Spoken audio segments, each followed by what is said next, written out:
That's what I like to hear. Studios, and I had the pleasure of spending the past year working with these guys on Transformers Prime. And I'm going to let you guys actually introduce yourselves, so you can start telling me. Hey, I'm Roberto Orci. I'm one of the producers.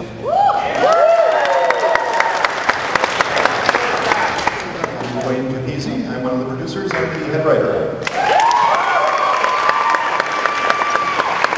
I'm David Hartman. I'm the supervising director / art director. And I'm Christophe Vacher. I'm the supervising color designer. I'm Duane Archer. Hartman, special thanks to guy. And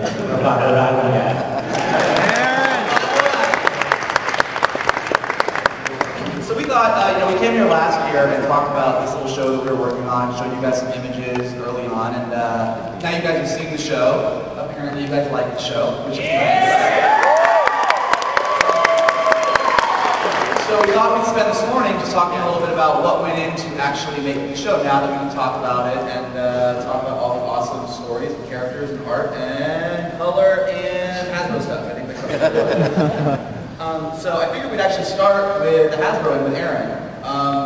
There's been so many different Transformers iterations, the classic G1 series, Beast Wars, Armada, movies, everything. So when Hasbro Studios really got started, what on the Rhode Island side were you guys interested in a new Transformers animated series? What did you guys want to get out of it? yeah, well, first off, the movie changed everything. Obviously, changed everything for the brand. And we were doing animated at the time. You're welcome. And we had to have a hard look. We always innovated and changed styles and features and ideas. And that movie made it a cultural brand, not just a toy brand.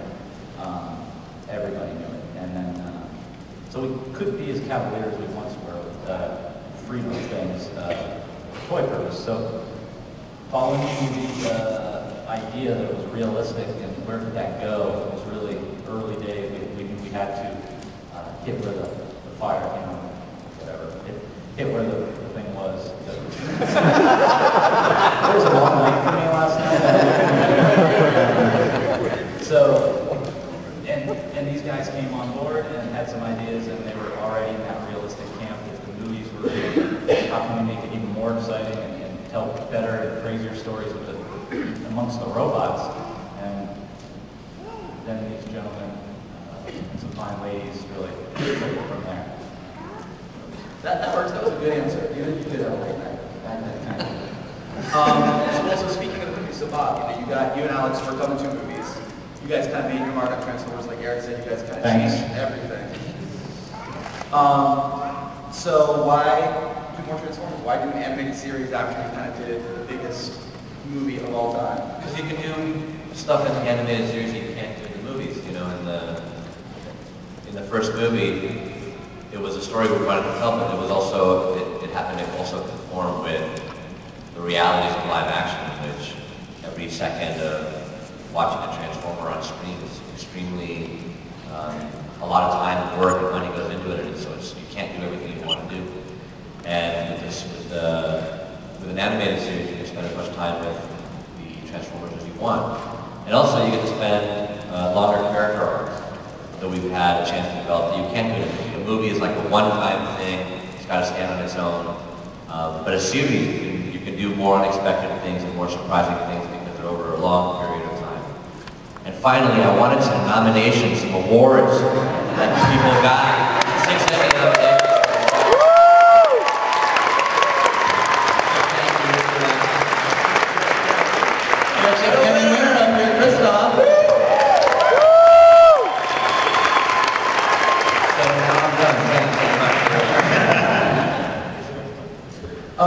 And Duane, why don't you talk about, as everybody knows, everything begins with the story. So, those early days, we're doing Transformers, we're going to do a new series.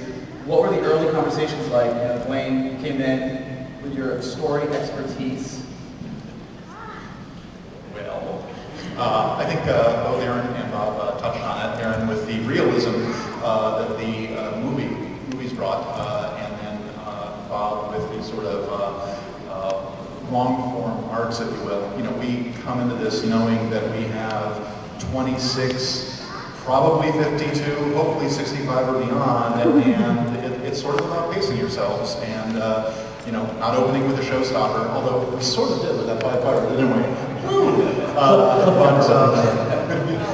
It's you know, having a sense of how to give the characters time to unfold the layers and unfolding layers of not only the personalities and quirks, but the amazing backstory that we have, you know, in drawing from all things, G1, Exodus, etc. So I think that was really key.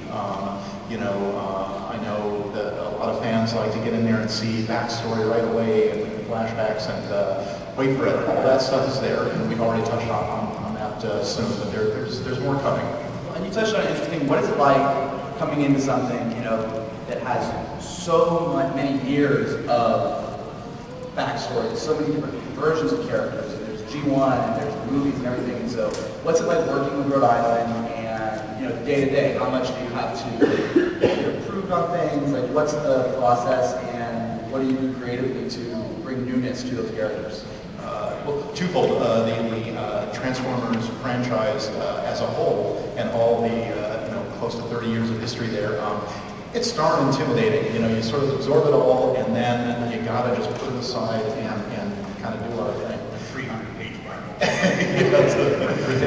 But that said, the people of Rhode Island have been an extraordinary resource, and the synergy is amazing. And actually, I just have to take a moment to shout out to everybody involved.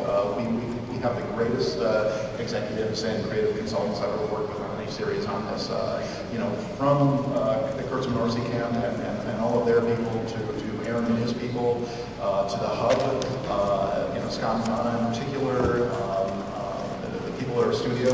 I've never worked on a show where every executive just wants to contribute to make the thing better. You know, there are no agendas, there are no egos. I said this at yesterday's panel. It's amazing what this property inspires in both the fans and people working on the show. It's just, I've never seen such levels of passion. Anyway, I've gone on for so long with that shout out, I forgot the damn question. Characters. Yes, characters and working with Rhode Island. You know, we will present ideas, and we usually get some fine tuning from Rhode Island. You know, maybe this character would be a better character to use than that character, etc. Obviously, some refined historical points, so they've been very valuable resource in that regard. And Aaron, how do you feel about that process? It's a different process now that the studio is here in Los Angeles. Yeah, well, I mean, with yourself, we're in good hands. So, you know, we have a wealth of information, as everybody knows from the years of Transformers, and it's giving that information out appropriately and for the focus of the story that Duane and his team want to make. So we will fall from anywhere and facilitate. We're not the approvers. Yeah, facilitators. Yeah. You are a robot facilitator. That doesn't sound good. So Dave, what about on the visual side? Kind of the same thing. You know, there's been so many different versions. There's so many looks. You know, I mean, even with the IDW comics, I mean, Transformers is such an iconic brand. So what do you do when you come in and you're like, well, let's do this iconic brand and let's stay true to it, but let's make it new and fresh for the audience as well. Well, first, brought in the people I trusted most, like Jose Lopez as our character designer, Vince Toyama as our Emmy-winning PG supervisor, and then Christophe, who was worked from 39, so we brought Christophe in. But really, you know, we went back, all of us were fans of the show from the G1 series when we were kids.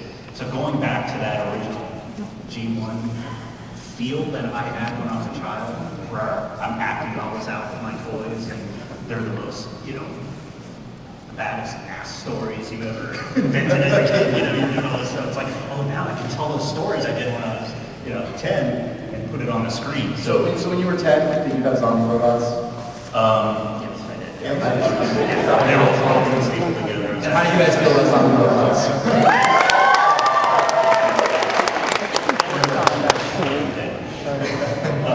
But, you know, visually, as far as the characters go, you know, Jose has a very distinct style, but I think it lends itself towards what was originally done with the toys in G1 and all the things we loved, but yet still has the modern approach to it.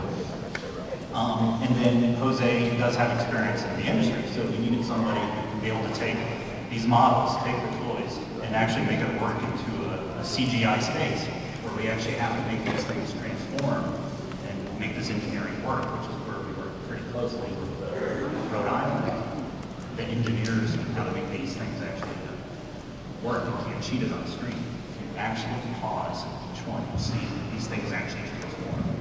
Well, no, that was actually a big question early on, Aaron. I remember, there's lots of discussions about, will these transform right? What is transformation? How does it work? And I actually remember you guys at the studio, which should be like that 30-second clip that we showed at Comic-Con last year. And it was that moment of like, yep, this is awesome. Yep. Yeah, totally. We were good hands earlier. Dave, I'm actually a fan of his art. Thanks. I saw his stuff and knew he was on that show. I was like, this is going to be more fun. Thank you. And so Christophe, as we said, Christophe is one of our Emmy Award winners on Transformers Prime. We actually were nominated for 6 Emmys, like Bob said, and 2 of them were Special Achievement Emmys, Christophe and Vince Toyama in the background. So that's awesome. Like, they just get it. There's not nominees. Like someone looked at their work and said, this work is so good that we just have to give this person an Emmy. Yeah, so they only picked like 4 a year. Yeah. And we got 2 of them. That's not too shabby for us. So Christophe, why don't you talk a little bit about like what your role is on the show, and what a Colors does for the show, and then talk a little bit about, aside from your inherent awesomeness, what you think it was that people recognized in Prime that made them say this deserves an Emmy in the world of animation. I actually look at all the lighting and color and texturing on the show, and I actually try to basically develop emotion through that. And this is actually an aspect that is not necessarily usually very developed in TV animation. As Dave was mentioning earlier, I came from feature animation. I came from the movie 9, and I worked for Disney for many years. And when I saw what they were trying to do, what they apparently wanted to do on Transformers, I was very interested because I grew up with that stuff. So I wanted to try and bring something a little more edgy, and Dave and I had a very similar vision right away, so we connected very well. And I thought it was a good opportunity to actually bring something a little different to TV animation, and especially the fact that it was Transformers. It had this potential of being a little more edgy, darker, and I think that's the main difference. I don't think there's many shows out there right now that are like Transformers. So it was for me, it was like stepping away from the traditional sugar-coated kind of animation and just bringing something a little more adult maybe, or maybe just a wider type of audience. The fact that there were movies also really helped. So we were trying to do something maybe in between what the original series were, the 2D series, and what the movies were, although of course not with the same budget. So we had to try to raise the bar with the tools we had, and we were, I think, pretty happy with the result. So you said, Duane said it best, and Dave, we're all sort of geeks working on the show, which is the coolest thing in the world, because everybody loved Transformers. I mean, everybody who came on the show just had an inherent love for the property and was thrilled to work on it. So now that we're a year in, working on season 2, what's your favorite geek out thing about the show? Like your favorite character, your favorite moment, the thing that we got to do that you never thought you'd be able to do? What's the thing that you just love? You can just go down.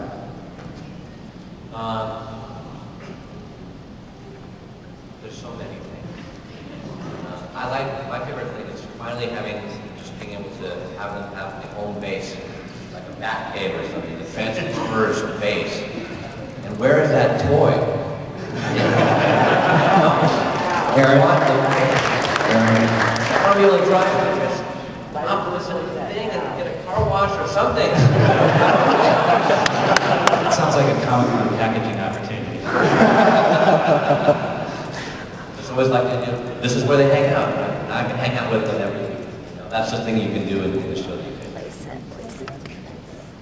Like Bob, I don't even know where to begin. There are so many things, so many characters that I love so much. Every episode is like a child to me.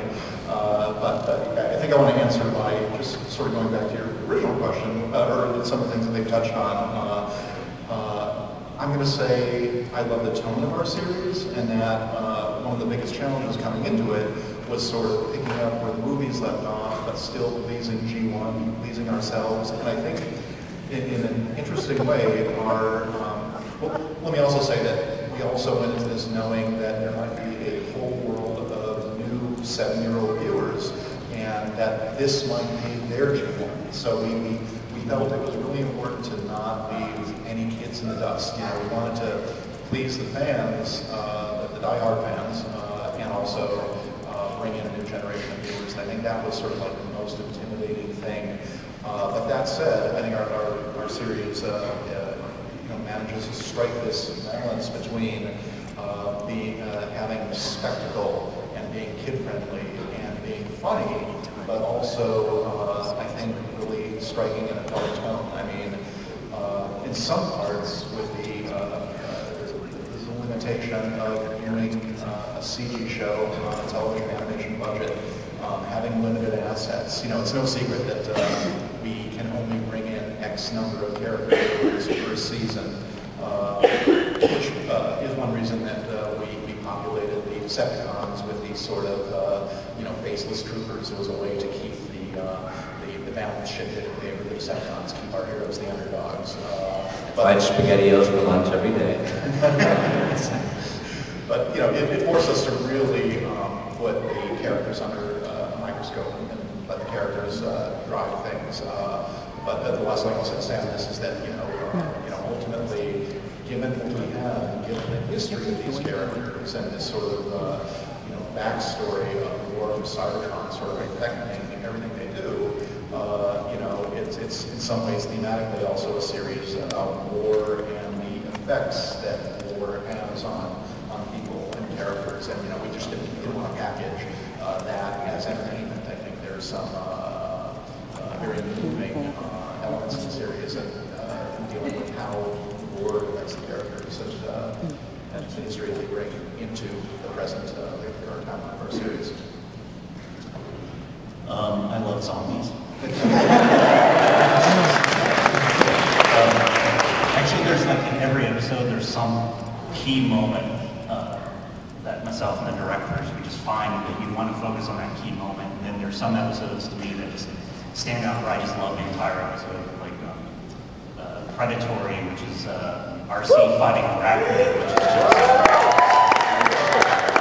Did any of you see the new one this week? Going around just blowing the heck out of our bots, and he picks up that car and throws it at them. Yeah. Those are the moments we did as kids, how many toys that I break from. Dave is the master of it. On the executive side, we'll be watching the cuts, the episodes, the animatics, and there's always that moment of like, that's awesome, are we allowed to do that? Can we do that? Something else on the phone saying, can we do that? Is that okay? Okay, good, we can do that. Optimus can't take his sword and do that to his zombie. Awesome. I know what we can do. Zombies.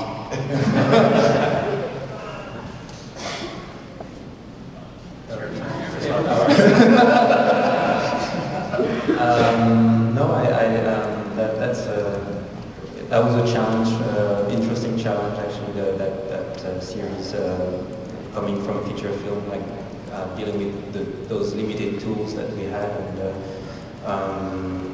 I really love working on this show. I mean, it's considering what we had and what we got. I think it's actually pretty amazing, and the fact that we were able to actually grab like such a wider audience.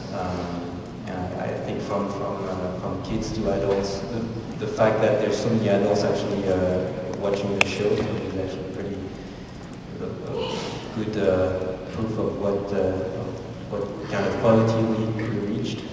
And yeah, I mean it's just amazing. For me, it's very different. Rick and I, our job is to view Transformers as much bigger than Toyline. And so we've been creating maps and lists and creating lore that was absent and clarifying things in our own mind about verbiage and things for the last about 4 years in one way or the other. And to have an outlet for those things in the show, and for Duane and his team to come with questions, and like we have the answer, and the answer usually excites them, and it goes further and further, is probably the best part. So like, you know, being in Megatron's head, seeing Kaon, you know, those things that we think of all the time, but really have no place to really show too often. That's what, you know, makes it even bigger, and that's the things I like about Transformers Prime. You can really get a glimpse of a much wider world of their zoology and their culture and their art. That's fascinating. Where's my car wash? I have to talk to Brian Chapman and Gates Playsets. Actually, and Aaron we can't tell you what it was, but Aaron actually had a pretty big geek out moment this week. We had a very preliminary meeting on stuff that you guys aren't going to see for a year or so. No, like 2013. But that means we get more Transformers Prime. It's just going to keep going that long. That's a good thing.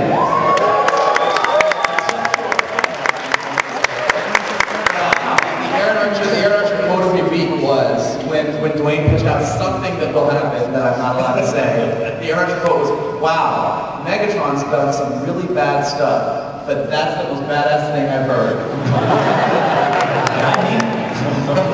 Wait. All right, well, I have to I have to say, with that said, there is plenty of cool stuff that's going to happen this week now. And that. Well, I think you guys agree. I mean, Prime is pretty consistently cool, yes? Yeah. Everybody yell out your favorite coolest thing at the same time. We'll see what we can hear. Okay, 1, 2, 3, go. All of my favorite things. That's awesome. There's zombie kills. Anything about what they said? Yeah. So I actually have, before we open it up to some Q&A here, I have some Q&A digitally from the Hub site, from Hub's Facebook page and Twitter feed. So I have a couple questions. Oh, it's video. That was All right, from Charlie Levis from Facebook, I have a question. Any chance you might see more bots and cons before the season is over? And any chance to have Beast Wars characters appear in Transformers Prime? Yes, of course. and yes, you will absolutely be seeing more bots and cons before the end of season 1. Maybe not a ton, but our goal is that every time we bring in somebody in, it's a game changer and that it's meaningful. So that come and go. Yeah, They mean something. Well, and if they do come and go, it means something. And I mean, I think one of the things that Christophe said, I mean, I think that, you know, on a TV budget, on a TV schedule, you have certain limitations. But I think what's great about Prime is that you guys have done a really good job of making those limitations your strengths. So even though we can't bring in every bot in the book, the bots that we do bring in, you get to know so much more, so much deeper. And I think the character development of all the characters across the board, the cons and the Autobots, has been so well done. So it's cool. But yes, on the pure geek level, there will be more bots. And can I say that even when we kill one off, I think that we still feel, you know, Cliffjumper didn't just die. His presence was felt very strongly through that episode in his absence, you know, through the characters, through their feelings, and I think beyond. And just because it keeps getting asked, is Cliffjumper dead? He is absolutely dead. However, well, what, did you not see the same episode? Zombie. However, I think we maybe can leak this forward. He is absolutely dead, but I think you can leak this idea. you may be seeing him again in season 2 in an episode that deals with some backstory. So, yeah, maybe. I think that was a significant spoiler. I think it's just, yeah, something to look forward to. Okay. All right. That is the same. So Brian Naki on Facebook asked basically the same question, but I wanted to give him a shout out for asking. So, are there plans to bring back any classic Transformers or adding new characters to the lineup? Let's just let you repeat the same answer. Yes. Good. Awesome. And Laura Zaru, bad no, hey, from Facebook. What do you have in store for season 2? You guys want to know anything about season 2? Or let's see, what can we tell you? I will say this, and I get the chills just thinking about it. For all of the spectacle and development so far in season 1, it's all been set up. We try to give you something big, many big things every episode, but it's all carefully setting up. From here to the end of season 1, there's some really significant things that happen. And then season 2 is like out of control. It starts at such a high pitch of stakes and intensity, and more or less never lets up. Like, we're all very tired up here. But it's intense. Does that help, or is that like your burgers? It's flavorful, delicious, and it's going to be juicy. Maybe some cheese. That's a great spoiler. It's really spoiling. I mean, that's Yeah, don't do it. Don't do it. Aaron's like, stop. That's the problem with story arcs. I know. It's like, some characters will be back, not from the dead, but I think you know what I'm talking about. Wheeljack. Yeah! Will be back. Season 2 will bring some new cons. It'll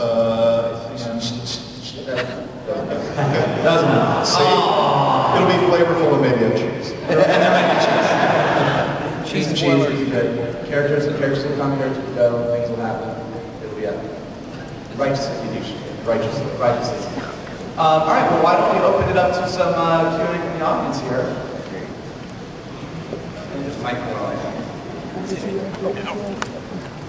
Oh yeah, no, before we do, you guys are good, stay there. I think we have some Transformers Prime crew in the audience, so why don't, if you work on the show, why don't you stand up real quick and take a bow? Yes, all of you were looking at each other.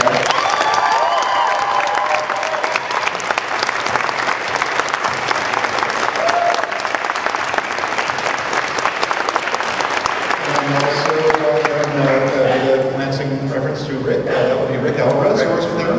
The other... Yeah, I get a lot of credit from you guys for really, bringing whatever we've done for the last 10 years to you. But, Rick saved my bacon the last 2 years since I've gotten a lot more busy. And he's a workhorse and really one that deals with these guys that's helping out. So, your friend Rick really added to the culture there. And then Brian Leonard, our executive.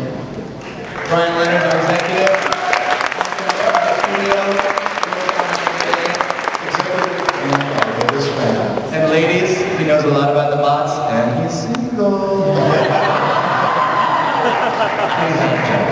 Steve Davis here? Yeah, Steve. Steve, President of Hasbro Studios, Steve Davis.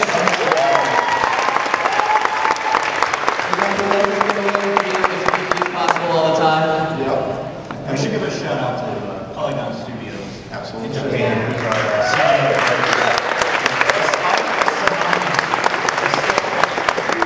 quality up, and it's totally kicked ass. Yeah, not even a natural disaster stop Polygon from bringing me on.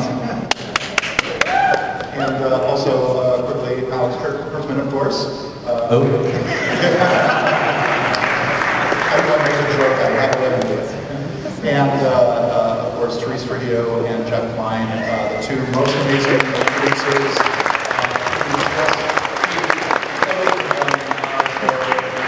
Smoothly, and the balls that the between them, I don't know. It's dizzying. But anyway, I think if I missed anyone, I'm sorry. But on to questions. Hi guys. Hey. Hello, Matt.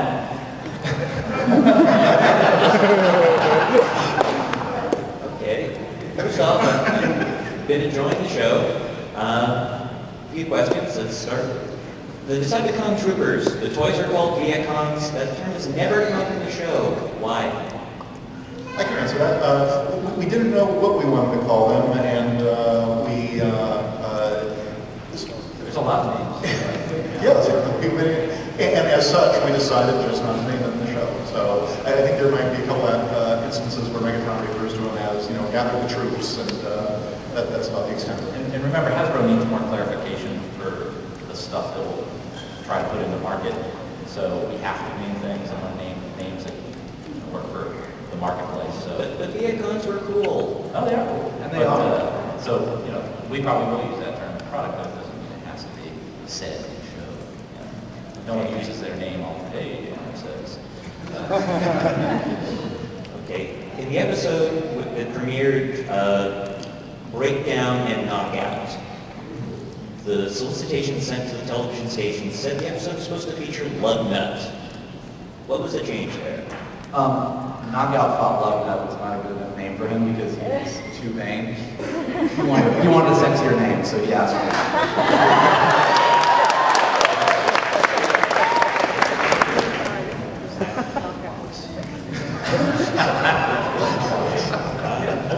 Well, thanks. Thank you. Thank you for paying attention. Hey guys, thanks for being here. Thanks for all the phenomenal work. Loving the show so far. Got a couple of questions.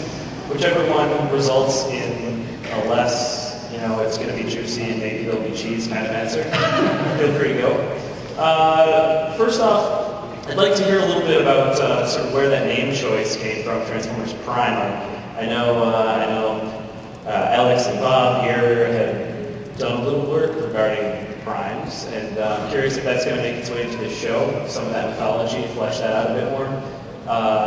Second question, or maybe comment here, a little bit is, saw your Transformers movies, loved them, and I saw I got this bag at the store, you know, at Target, I think, and it said Fringe on it, and your names, and I said, I'm going to check that out, because I like these guys' writing, and phenomenal fan of Fringe. Wow.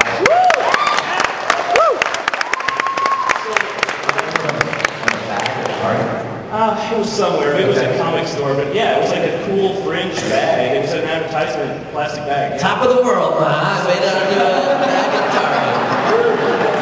of But in being a fan of Fringe, what I've noticed from season 1 is that there were a lot of kind of one-off episodes, and I don't kind of getting a sense that maybe we're just getting more used to more characters, introducing a lot of themes. And then season 2, there was more overarching kind of continuity episodes that really tied together. And season 3 was really a lot of story arc. Are we going to see that same pattern in Transformers Prime, where as the seasons go on, it's going to get more and more connected? Is that a pattern you like, or is it just happens to go in Pretty juicy, and there's a lot of cheese. Yes. a lot of juicy cheese in Fringe? Well, in terms of the title, in the Star Trek script that we did, we called Leonard Nimoy Spock Prime now. And the idea that Prime somehow it's somehow new but original, I guess, is the feeling we wanted to convey with it. I can't remember if we all liked the title from the beginning or how this was. But it just felt like we wanted to not be shy about it. We wanted to announce ourselves like this is a Prime Transformer. We got another cheeseburger reference. Prime B. But I think also part of the thinking was just that, you know, if the movies truly were a game changer as far as culturally, as Aaron said, and were bringing a whole new audience to us, you know, we didn't want to alienate new 7-year-olds, 10-year-olds, whatever, by making them feel like they were catching up in the middle somehow. We wanted a title that said, you know, we're sort of, you know, restarting, even though we're not technically, you know. But I was saying about it operating on two levels. So I think that was the thinking behind a title like Transformers. And we do like mixing up the storytelling, as you're saying. You know, the more you are following the show, the more time you spend with it. Even though each half hour can be totally its own thing that day, it does aggregate. And finding that balance is always the fun part and the challenge. And I think, as Duane said, it kind of is that whole structure that you're talking about, where if season 1 is awesome, but there's a lot of awesome stories in there, season 2 takes off and it's just going to fly. So you're planning on moving more in a story arc direction a little bit, or? You know, the thing with a show like this, and I think it's a challenge, but these guys are doing it really, really well, which is you want anybody to come and watch any episode of Prime and watch it and have a great experience, beginning, middle, and end. They feel like they got a great story. But we also want to do something for the fans that are really watching it week to week to week, and let them feel that things are growing and moving forward. forward. So it's a balance, but I think these guys are doing a great job, and I think where it really comes through is the characters. I think that the fact that we get to see these characters grow and change, and they're not just the same every week, that the relationships between, you know, Arcee and Jack, and Riku and Bulkhead, and Optimus and Ratchet, even Optimus and Megatron, you know, these are all things that are being tracked out, and that they're watching the satisfaction of watching how that grows and changes. Actually, I'm looking at the writers now, because we actually, something came up in our room this week as we were discussing the finale of season 2, and it was basically, I think it's part of our TV animation writing for kids training, that even though you're arcing, every episode sort of tells its own story, it's standalone. So I think season 1 arcs in that regard, but you know, if you miss an episode, you know, except for the obvious, the two-parters, you know, the episode stands alone. You can walk away satisfied. We got to a point in season 2 where we were just like, screw it, it's all one big story. So I know that will excite you guys. And then quickly to answer the subset of your question, yes, the history and mythology of the primes will come to play a bigger part over our season 1 finale and top of season 2. We really get into that stuff. Well, thank you all, you guys sitting up there, sitting over there. Keep up the great work. Knockout is phenomenal. Thank you for that.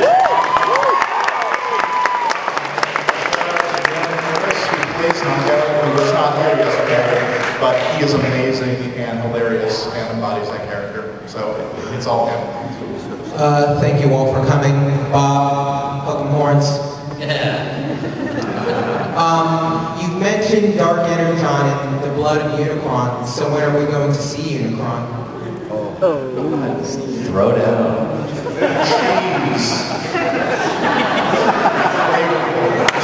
Juicy. Season 1 or 2 maybe? Jeez. And Bob, for you. Let's wait for it. What is your favorite Texas barbecue joint? The Salt Lick. Okay. Welcome Horns, OU sucks.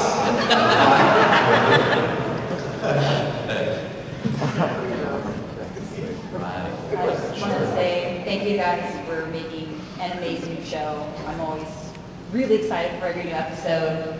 I think they're all really amazing. You guys do some edgy stuff. I'm like, this is a kid's cartoon, there's corpses everywhere. The beauty of robots. RSMP upon the big hero.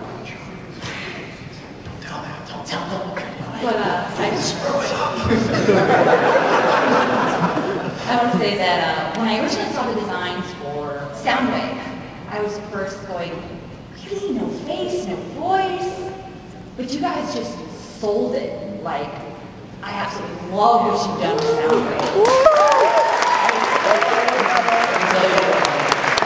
He's not here right now, but I can tell you, you know, so you know that we do think about you guys working on stuff. Jose Lopez, who is absolutely an amazing designer, I sat in his office before the designs went out to show everybody, and he was like, I love Soundwave, but I don't know what people are going to think. This is a big change, it's different, but I looked at him and I was like, dude, this thing is awesome. Soundwave is our Boba Fett, he's amazing. My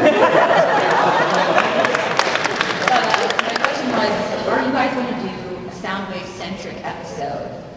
And how amazing it would be if you could face off against Bumblebee, because it's your two non-vocal characters. Just say it. How much of the budget? Yeah. Steve, take notes. Yeah, all right. Yeah. You want an honest answer? It has been kicked around. We are not there yet with the Soundwave Bumblebee, but we will. However, Soundwave has some really awesome, I don't know, significant moments in upcoming episodes. So yeah, wait for those. You'll be happy. Awesome. Thank you guys very much. Thank you. Hi, I just want to say really great show. It's possibly my favorite Transformers show. But I'm just wondering, I have two questions. What did you model Arcee after? Because I know this is like a fresh take on her. Like, what did you model after her? And the second question, are you planning on doing a crossover with Transformers Prime and My Little Pony?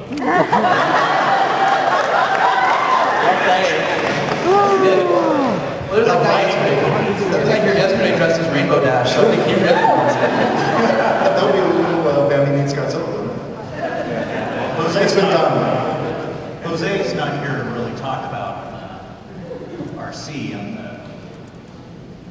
trying to remember what we did base her. I mean, we wanted, I know we went back and we looked at the original RC, and you know, one of the biggest things Jose and I talked about was like, did we go pink?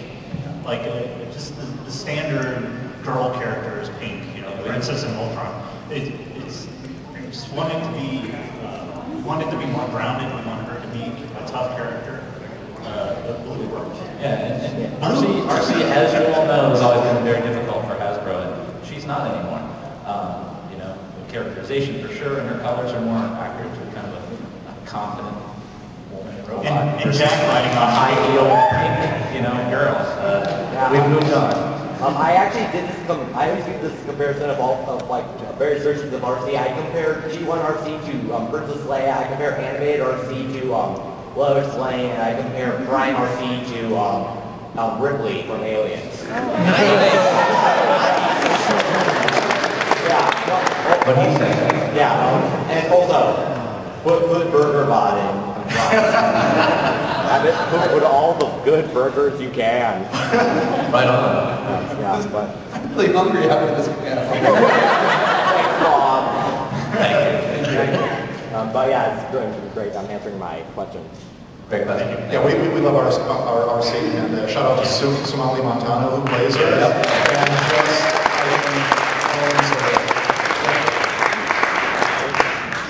she could be here yesterday. Hello. So I have to admit, at first I was sort of on the fence about Captain Horse Prime, and now I'm completely sold. So are we. Yeah, he seems to, lately you really hit your stride, and it's just consistently good and awesome. So, No, you hit your stride. It was good from the beginning.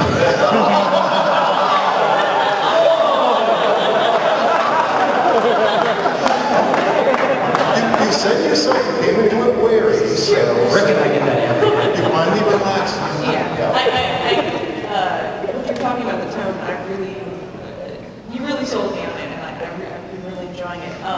And so I was kind of wondering, you were saying that you had like a story from like a couple years ahead, but I wondered, like, how far production-wise? I mean, how long does it take to make an episode? How far ahead do you have episodes now, or? We are. We'll help the things to happen sooner. Yes. Not as far as you think. No, we just reviewed episode 20 of this season in its rough animation form. Yeah, we just knocked down the get rating 20. So we're usually working on about 5 episodes at a time in various stages, and we're also working in the storyboard and pre-production stage on season 2 right now. So as far as the post end of getting actual animation and the audio and doing all that, we're working on that now as about 5 shows ahead. But really, the storyboarding, the story itself, I mean, that was a year ago, right? Yeah, but we were already working on season 2. We're recording with the actors number 16 of season 2 next week, and we are talking. We're breaking the story for the finale now. So I think in large part because of the production schedule, with the amount of time that our overseas animation studio needs to do the animation, Of course, watching as a kid, I was particularly preparing, so it takes about 35 years to this stage. And Jeff Kline's not here to say it, so I'll say it for him. Typically, a CG animated show on the Transformers Prime level takes about 2 years to develop, and this team did it in 10 months.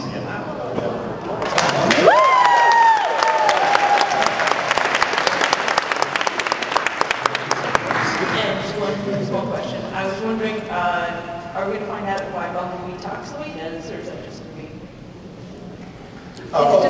Actually, yes. There's about 3 answers to that question. I immediately went to the wrong ones. There is a story arc early in season 2 that addresses it. Okay. And it's beautiful and it's emotional and juicy. Cheesy. Thank you guys very much. Thank you very much for all your hard work on Prime. I have a quick question for character development, not necessarily toy development. Is there more value in, say, the Seeker repaints, or Cliff Jumper's obviously not a direct repaint of Bumblebee in this one, Or is it more valuable to keep characters distinctly unique? Like we haven't seen Thundercracker and Skywarp, but would they be valuable later as characters, or is it more valuable to keep Starscream distinctly unique? Creatively, the latter, obviously. We've had to do some bait and switching just to make things work sometimes. You know, Tailgate, for instance. Yeah, well, Tailgate, again, in the Arachnid show, you'll notice there's actually a repaint of Cliff Jumper. Now,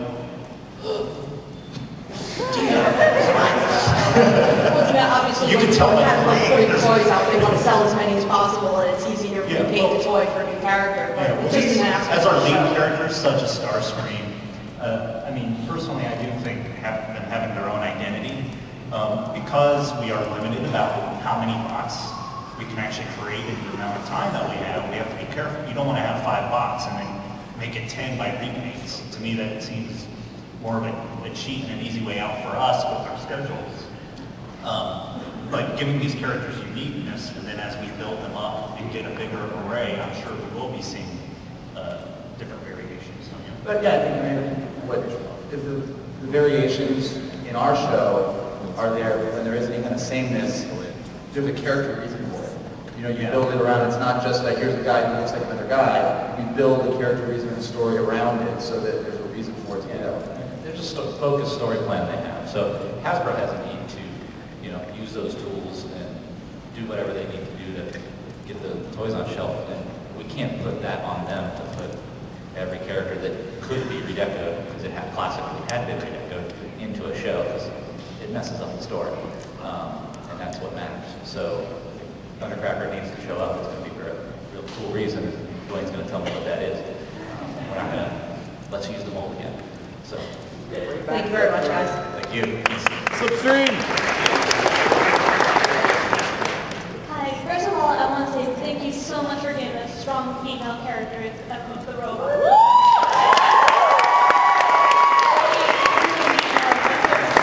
And I have 2 questions. The first one is, in all the promos, you gave Cliff Jumper such a dramatic presence, like he was going to be one of the main cast, and then in the first premiere, you just killed him off and caused so much sorrow.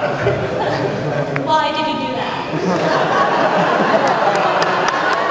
We love up front letting you know that things might happen on the show that you might not expect, and that maybe nobody is safe. It gives it a realness and a gravity to it, and I know it's painful, but it's also suddenly, it's a little bit dangerous, I think that's why, even though it was on purpose, it's almost like we interrupt this show to bring you this other show. The idea that you have this lead that you can't even imagine we would do that to, and then bang, money. And you have to admit, those 2 minutes that Cliff Jumper was in the show, he was pretty badass. And we had to pick a guy that would matter.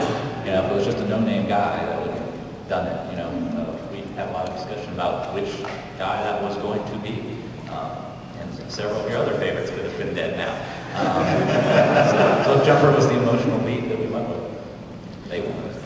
And for my second question, you guys keep talking about Unicron over and over again. We didn't say anything. Well, like kids and Unicron's blood and stuff like that. Oh, yeah. And I was wondering if there's ever going to be a mention of Primus or like Primus blood or anything like that. You're very bloody this morning.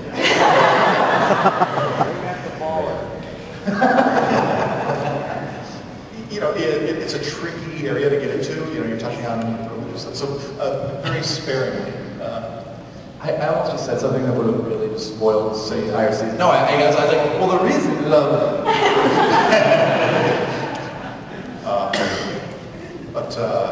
But I did want to say about that term, though, but pursuant to my earlier point, notice that you weren't the only one greeting for this passing. The characters were right along there with you, and that's sort of what we wanted to do. They thought we were stupid too. Thank you very much. Thank you. I want to say thank you for making the show so great. It's like, this is a show that I can grow up with and watch and appreciate. And one of the things I love about it is that you're not afraid, it doesn't seem that you're afraid to introduce new characters and revamp the old characters. So, like Jack, he's totally different from anything I would have is it difficult to, like, when you pick a character, when you create a character, do you go back to the previous generations for it, or do you, like, come up with something different? It depends on the character. I mean, We always study that. Yeah. Definitely look to see what's right for updating, what do we love that shouldn't change, you know, but it's a technical. Is it difficult to make the toys in the series? No, I mean, early on, I think, you know, we were all trying to figure out transformation. I mean, any new project that I work with someone on, it's like we go through a set of, they don't morph, every part has to be accounted for, and all these things. But a car wash is apparently a big problem. So, you know, the design team in Takara, Tony, and back at Rhode Island, you know, are brilliant. You know, the back and forth that we have, it makes it not too difficult at the end. No harder than any other product. That makes you drink a lot, right? You know, I think the size and scope of this show warrants us to get into that, maybe. Politician over there. I work at Hasbro. All right, we have time for 2 more questions unless you ask them really fast. Okay, I'll make this Bob, We can get people who are standing. I'll make this really quick. Okay, Wheeljack. I love the character. I love this new take on him, even though he's not like the mechanic he used to be. But I noticed as a character he's kind of similar to the IDW Drift character. Is that similarity intentional or coincidental? You know, actually, if I can say, Wheeljack was a case, and there have been a couple of them, where we went to Brand, to Aaron with an idea for a character. You know, this is the character we have in mind, who would be the best fit, and that was Wheeljack. And by the way, he is a mechanic. We just haven't explored that yet. You know, it's only 22 minutes, so you get, that's why I'm saying you can't get everything into each individual episode, so a lot of these going full return appearances. My next question is kind of a 2-part question. Like, it's Dark Energon. Like the Wheeljack question, we noticed a similarity to the engouement of the Japanese Resource Egg and Resource Neo cartoons. Was that intentional or coincidental in that similarity? Coincidental. And also, in the cartoon, it's called The Blood of Unicron, and it reanimates the dead. But in the Exodus novel and the Wolf Cybertron games, it's the Sparks of Unicron, and it drives the living. Is this a different variant from those stories, or is it the same thing but with a little difference? That's easy to answer. We have ancient history, and we have the current timeline of crime. A lot has happened in between, and so I think those are for other iterations, and possibly stuff that we'll delve into. So, good question. So I was thinking like the Sparks variant might be the kind that works on the living Transformers, but the Blood variant works on the dead. That's what I was... Not bad. Not bad. Not bad at all. Very flavorful. Thank you. Thank you very much. Different names with different effects, and it kind of makes sense. Sorry. Yes. Yes. Cool. Thank you. Thank you. We're sorry to we have limited time, so we want to get everybody up there. And we know this guy's got like 5 questions. So. Thank you, Ed, for your support. Well, I had one handed me that I'll make real quick. It's probably a burger and cheese answer. Is Makeshift still alive? Yeah. Yeah. Until such a time we decide to bring it back. He's alive until you decide to bring him back. No, he's dead. Oh, yeah. No, dead. That's a very easy response. We realized bringing in a character with those kind of powers so early on, it just like, we didn't want every episode to be about infiltrating the base and finding out what bots like. So, the other thing I wanted to know is something that cropped up a fair bit as I recall in the Beast Wars line. There was some case of conflicts driving from Hasbro's mandate to promote certain toys and how they affected the episode plots and stuff. Are you finding any of that influence affecting your storylines or character choices, or vice versa? Are you affecting Hasbro's production schedule by what you choose to be in the episodes? I think it's a two-way street. It's an ebb and flow, and like I said earlier, the synergy behind all. And I think, when I came on to work for Hasbro, I think one of the things I was afraid of coming in to be the executive on the studio side was exactly what you're saying, is that you're going to have those mandates, or you're going to be like, well, we need to get this toy in, we need to get that toy in, and it's literally the exact opposite. You sit down with the toy team in Rhode Island, and they go, we want you guys to make an awesome story first, so let's make the best possible story, and then we'll figure out how to make the best possible toys from that. And it's been a great experience. And I think obviously the show came out, a year from the time the product showed up. Right. So, the show is living and getting the buzz and everything, and then we'll worry about the toys. Yeah, that's how I was affected. Yeah. All right, thanks. There's only 2 Oh, questions. yeah, listening will be awesome work. My question is, I'm an animator, I like doing my own 3D models and special effects. Do you use motion capture and lip syncing, or is it all done by hand? Because I'm thinking, you've already mentioned your choreography, your lead time, your budget, because it looks so real. Yeah, no, it's all done by hand. I worked on Starship Troopers, Yeah, and TV Starship shows, Space. and we did a lot of mocap. One thing I noticed, just timing-wise, from an animation standpoint, you're limited by your mocap actor. Polygon is the main reason I went to them is their acting. I worked with them on Winnie the Pooh, and When there were no zombies and nobody died. I tried those. I really did. I always suspected. New York. But on a show like that, it's not an action show. That is an acting show, and I was able to see how they were able to get these characters to emit this emotion, and to be able to do that to a bot, See, and not just have the open close. by the humans. To me, the humans just have uncanny valley. They don't look right, but the robots do. So yeah, I just wondered. We tried really hard to avoid that. And actually, I have to say, I like our humans. I wouldn't agree, but... They're good characters, but sometimes the movement just doesn't look right. Like Agent Fowler, the eyebrows in the mouth. He's usually hungover.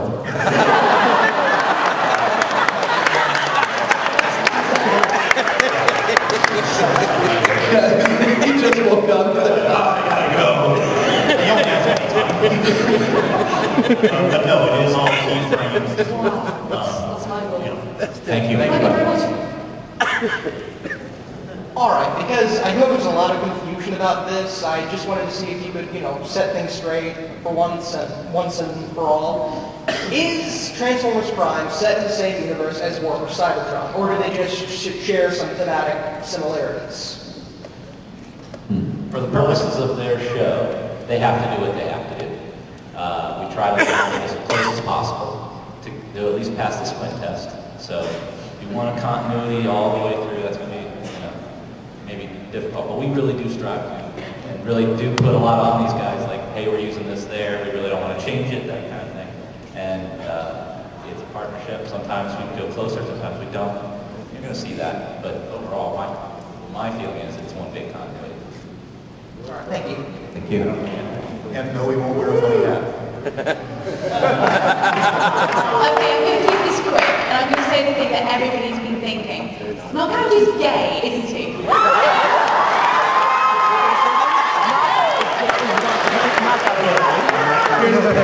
Here's the thing. He is a knockout. He is a knockout. Here's the thing about knockout. Nemesis is a very tough place. I don't know. I think it's a don't ask, don't tell kind of. I think it's a don't ask, don't tell kind of place. I didn't know they had those designations on the Cybertron.